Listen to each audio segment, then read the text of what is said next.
Hello friends, ओम श्री गणेशाय नमः। आप सभी का हमारी यूट्यूब चैनल पे हार्दिक स्वागत है। कल की वीडियो में हमने बात की थी दशा माता व्रत की तीसरी कथा की। आइए प्रारंभ करें दशा माता व्रत की चौथी कथा। एक साहूकार था, उसके परिवार में 5 पुत्र और उसकी बहुएं तथा एक पुत्री थी। पुत्री का विवाह हो चुका था परंतु उसका गौना नहीं हुआ था, इस कारण से वह भी अपने माता पिता के घर ही रह रही थी।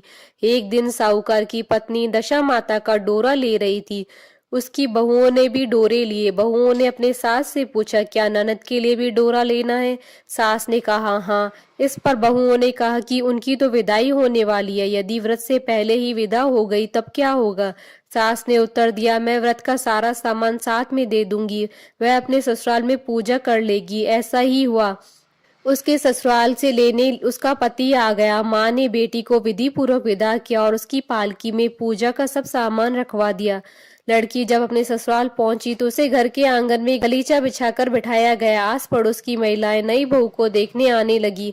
सब उसकी सुंदरता और गहने कपड़ों की तारीफ करने लगी। किसी की निगाह उसके गले में बंधे डोरे पर पड़ गई। वह बोली, बहू की माँ तो बड़ी टोटके वाली है। सबकी निगाहें उसकी बात सुनकर उसके गले में पड़े डोरे पर पड़ी। सभी स्त्रियां डोरे के बारे में अपनी अपनी राय प्रकट करने लगी। शाम को सास, ननद, देवरानी, जेठानी, घर की सभी स्त्रियां भी उस डोरे की चर्चा करने लगी। सब डोरे की निंदा कर रही थी। सुबह से शाम तक डोरे के बारे में सुनते सुनते बहू का दिमाग खराब हो गया। उसने डोरे को गले से उतारकर जलती हुई आग में डाल दिया।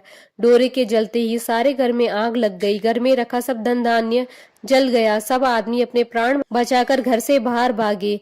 घर में केवल नई बहू और उसका पति रह गया, बाकी सब भाग गए। घर का सारा सामान जल गया था।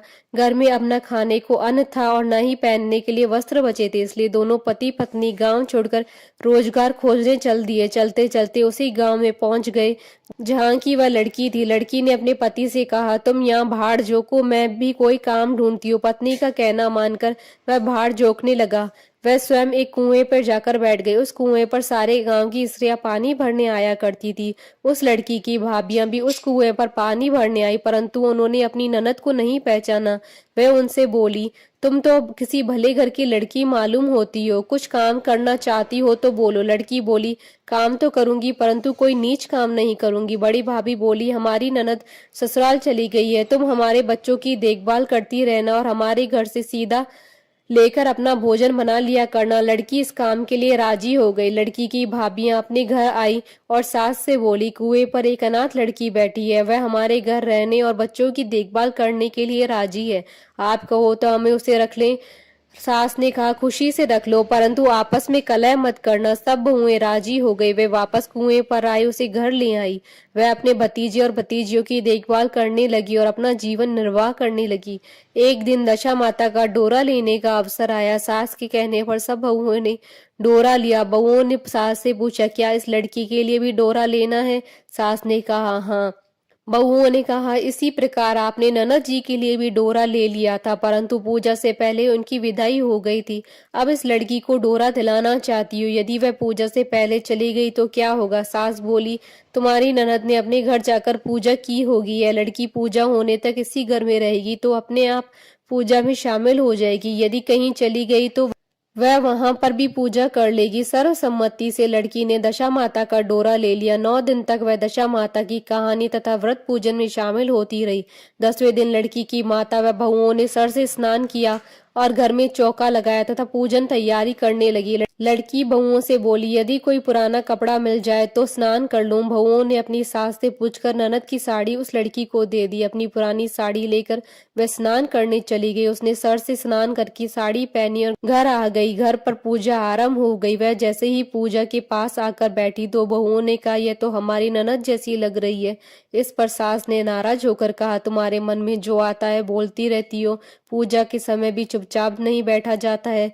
चुप रहो, मुझे कथा कह लेने दो, तुम्हारी बातों से कथा में विघ्न पड़ता है। बहुएं चुप हो गई। घर की सभी स्त्रियों ने पारण किया, लड़की ने भी पारण किया। इसके बाद स्त्रियां एक दूसरे का सर गूंथने लगी। एक ने लड़की का सर गूंथना शुरू किया। वह बोली, जैसी गूंथ सिर में है वैसी गूंथ हमारी ननद के सिर में भी थी।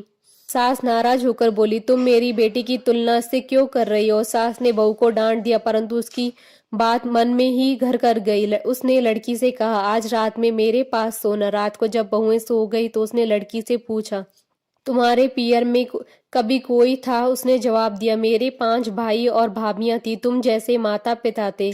उसने फिर पूछा, क्या हुआ। लड़की बोली, पियर में मैंने दशा माता का डोरा लिया था, उसके पूजन से पहले ही ससुराल के लिए विदा हो गई। ससुराल में पहुंचकर मेरे गले में पड़ी डोरे को देखकर स्त्रियां हंसी उड़ाने लगी। तब मैंने उस डोरे को आग में डाल दिया। उस डोरे के साथ सारा घर जलकर भस्म हो गया। सब लोग भाग गए। हम दोनों भागकर इस गांव में आ गए। उसकी माँ ने पूछा, तुम्हारा पति कहाँ है। लड़की ने कहा, वह भड़बूजे के यहाँ भाड़ झोंकता है।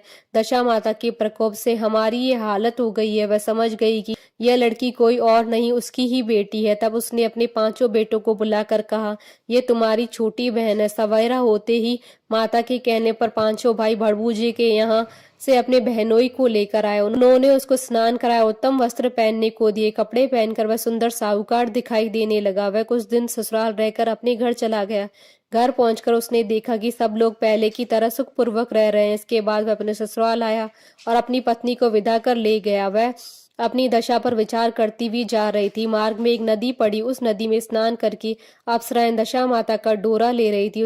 उनके पास एक डोरा बच गया था। वे अप्सराएं बोली, यदि इस डोली में कोई उच्च वर्ग की स्त्री हो तो उसे डोरा दे दे। उन्होंने डोली के पास जाकर पता किया तो वह डोरा उस लड़की को दे दिया। जब लड़की अपने ससुराल पहुंची तो सास थाल सजाए, ननद कलश लिए और देवरानी जेठानी अन्य मांगलिक वस्तुएं लिए उसका स्वागत करने के लिए खड़ी थी। नेक दस्तूर हो जाने के बाद लड़की को आसन पर बैठाया गया। आसन पर बैठने के बाद लड़की ने कहा, आप लोगों ने पहली बार दशा माता की डोरे के लिए अपशब्द कहे थे, जिसका फल यह हुआ कि घर के सब लोग बिछड़ गए तथा घर में धन धान्य जलकर स्वाह हो गया। बड़ी मुसीबतें उठाने के बाद अब अच्छे दिन आए। आप में से कोई भी अब मेरे दशा माता के डोरे की निंदा करने की भूल न करे। जब मेरा व्रत हो तो सब श्रद्धा पूर्वक पूजा करे। सब ने खुशी खुशी उसकी बात मान ली। 9 दिन तक व्रत चलता रहा।